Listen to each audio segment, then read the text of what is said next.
Holky, počkejte, neutíkejte, k dnešnímu testu máme zapůjčené Lapierre Zesty XM Lady 2016. Jedná se o francouzskou produkci trailového univerzála.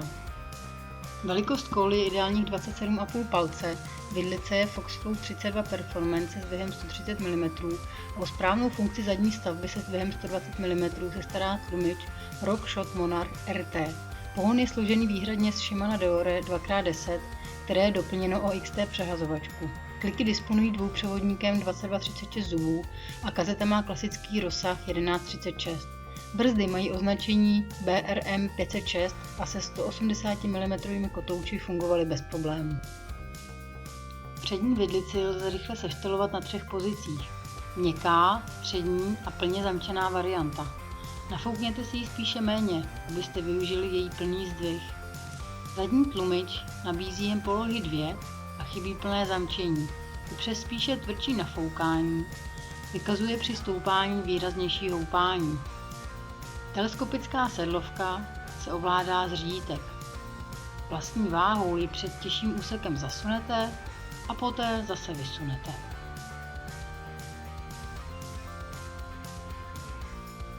Lapierre je obratný, svěží a skvěle kopíruje terén. Kratší stavba vám dovolí si s kolem pohrát.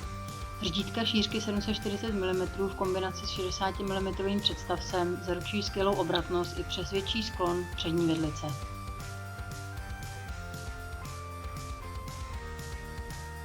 Jak vidíte i na tomto záběru, při mé výšce 170 cm a velikosti kola M je rám poměrně krátký a s výraznějším sklonem přední vidlice. Pozice je tak spíše výletnická než sportovní. Hmotnost 14,2 kg, trávky Mavic N321 s náboji Formula, pláště Schwalbe Tacton 2,25 k jednoduché akceleraci příliš nepřispívají. Ale pokud nespěcháte na kopec, pohodlně tam vyjedete.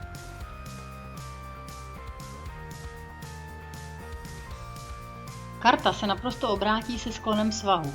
Jakmile začnete klesat, zesty si zamilujete. Ideálně vede obtížným terénem a o lehčích skocích či dropech ani nevíte. Přední vidlice funguje opravdu na jedničku s hvězdičkou. Brzdy nevadnou. K čemu mám ovšem výhradu jsou pláště. Za testovací víkend se mi podařilo 4krát prorazit. Až na foukání, na nekomfortní tlak pro přejezdy kořenů a kamenů jejich odolnost zlepšilo. A nebo jsem byla hodně nešikovná při výběru stopy. Osobně bych asi přezula na ověřené Nobedic.